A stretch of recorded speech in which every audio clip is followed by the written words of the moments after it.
Assalamualaikum warahmatullahi wabarakatuh. Inna hamdalillah la ilaha illallah wahdahu la syarikalah. Rabbi shrahli sadri wa yassirli amri wahlul 'uqdatam min lisani yafqahu qauli. Anak-anak ustazah yang soleh dan solehah, bagaimana kabarnya hari ini? Semoga hari ini kita semua sehat-sehat. Untuk teman-teman kita yang kurang sehat, semoga Allah segera memberi kesehatan. Baik anak-anak ustazah, hari ini kita akan belajar tema 3, peduli terhadap makhluk hidup, subtema 2, pembelajaran 3 dan 4. Nah, mari kita awali dengan membaca basmalah. Bismillahirrahmanirrahim. Tujuan pembelajaran hari ini adalah yang pertama, kita dapat mengidentifikasi bagian tubuh hewan dan fungsinya. Kita bisa membuat daftar pertanyaan pada saat wawancara. Kita juga dapat menjelaskan dampak dari melaksanakan hak dan kewajiban secara bijak terhadap hewan, serta kita dapat menjelaskan karakteristik ruang dan pemanfaatan sumber daya alam di lingkungan sekitar. Oke, sudah siap semua? Mari kita lanjut ya. Menjaga keseimbangan alam. Manusia mempunyai kewajiban menjaga keseimbangan alam. Bagaimana caranya? Caranya adalah cara menjaga keseimbangan alam tidak mengganggu kehidupan hewan liar dengan tidak melakukan perburuan liar. Nah, anak-anak ustazah, jadi kita tidak boleh berburu hewan liar. Contohnya harimau, komodo, dan lain-lain.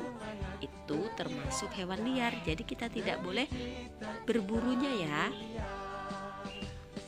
Penebangan hutan secara liar dapat memberikan dampak tidak baik untuk hewan. Penebangan hutan secara liar merusak tempat tinggal hewan liar. Hewan liar akan berpindah ke pemukiman warga.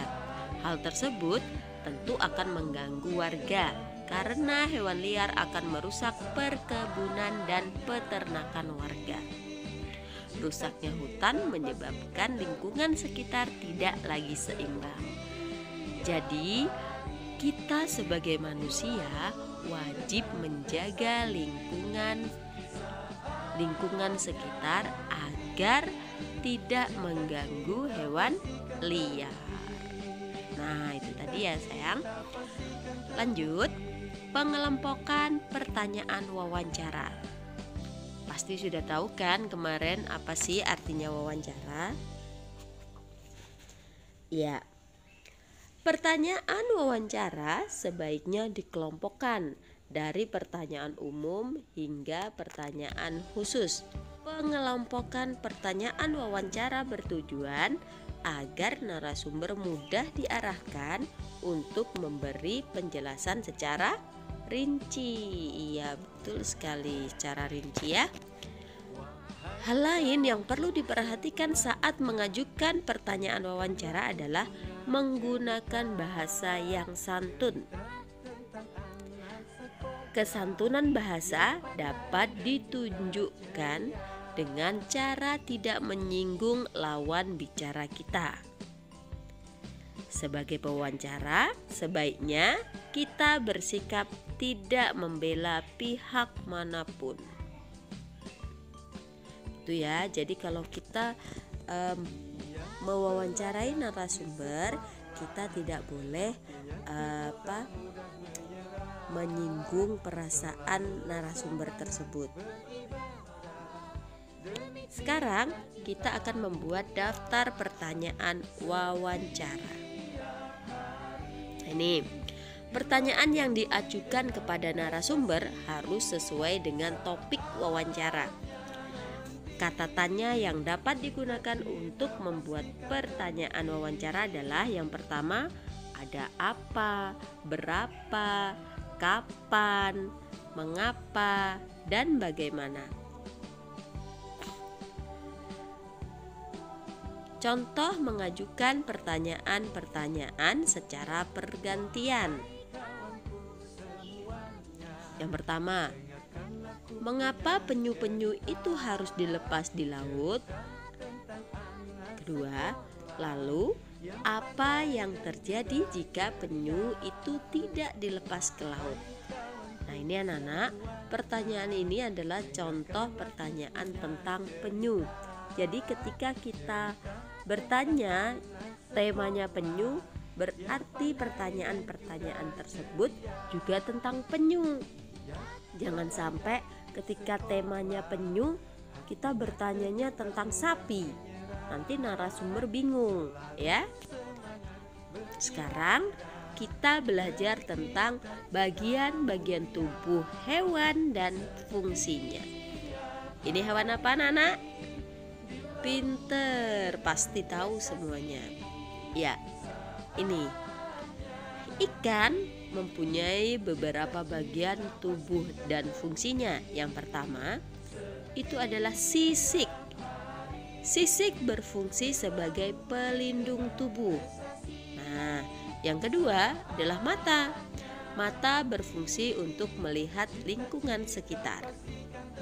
Itu ada insang.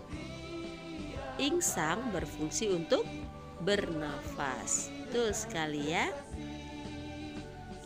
Selanjutnya, badan. Nah, badan yang ramping memudahkan ikan untuk bergerak dalam air. Ekornya berfungsi untuk membantu pergerakan di air. Dan sirip. Sirip berfungsi untuk berenang. Itu tadi bagian-bagian dari ikan. Sekarang kita belajar tentang bagian dari kucing. Oke. Yang pertama ada telinga. Telinganya untuk mendengar. Kedua mata, sama mata untuk melihat. Hidung. Hidung pada kucing untuk mencium bau atau mangsanya ya, untuk mencari makan. Rambut atau bulu berguna untuk menutupi tubuh. Misai, tahu misai? Itu seperti kumis itu ya sayang ya. Itu misai untuk mengetahui keadaan sekitar.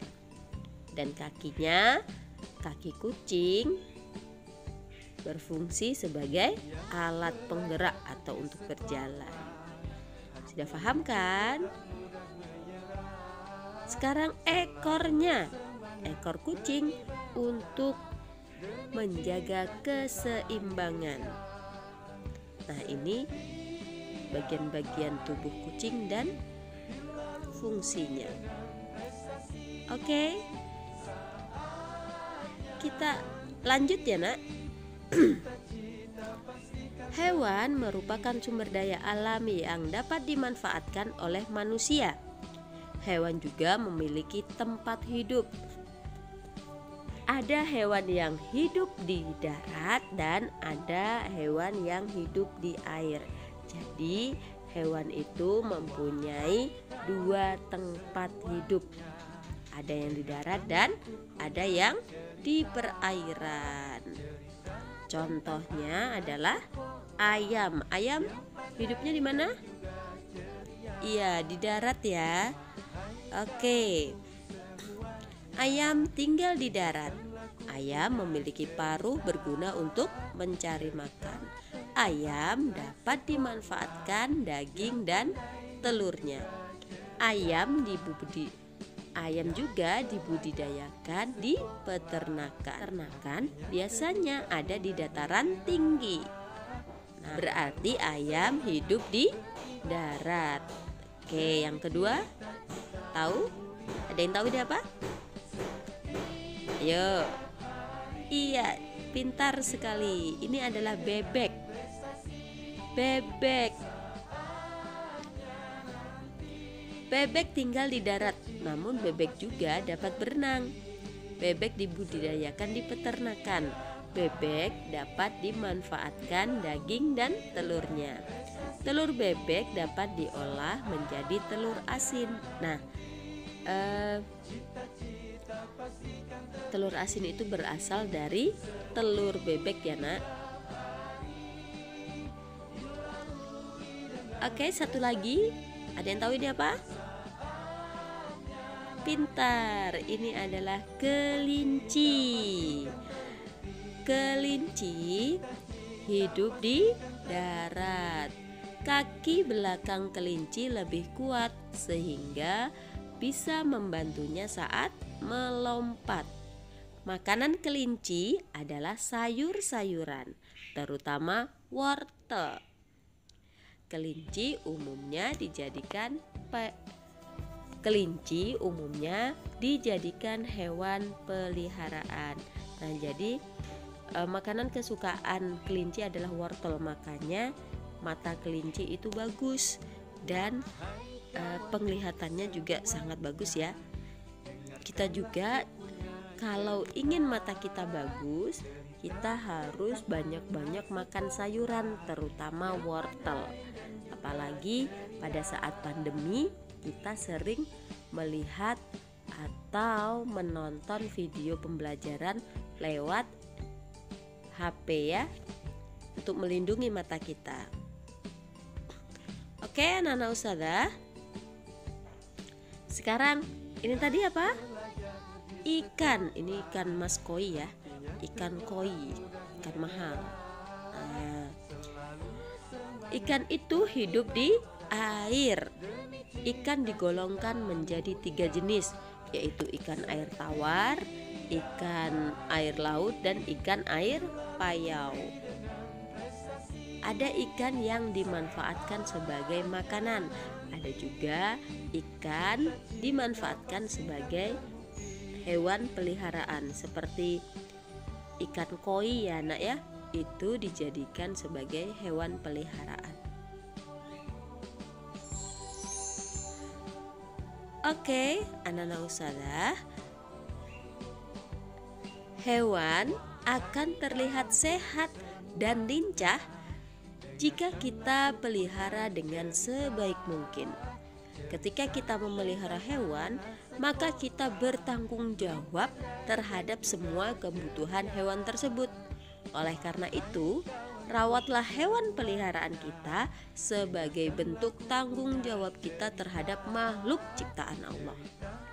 Oke ya, jika kita memelihara hewan, kita harus bertanggung jawab untuk memeliharanya. Misalnya di rumah ada kucing, kita harus memeliharanya, memandikannya, memberi dia makan, memberi dia rumah, ya kan ya? Seperti itu ya nak ya.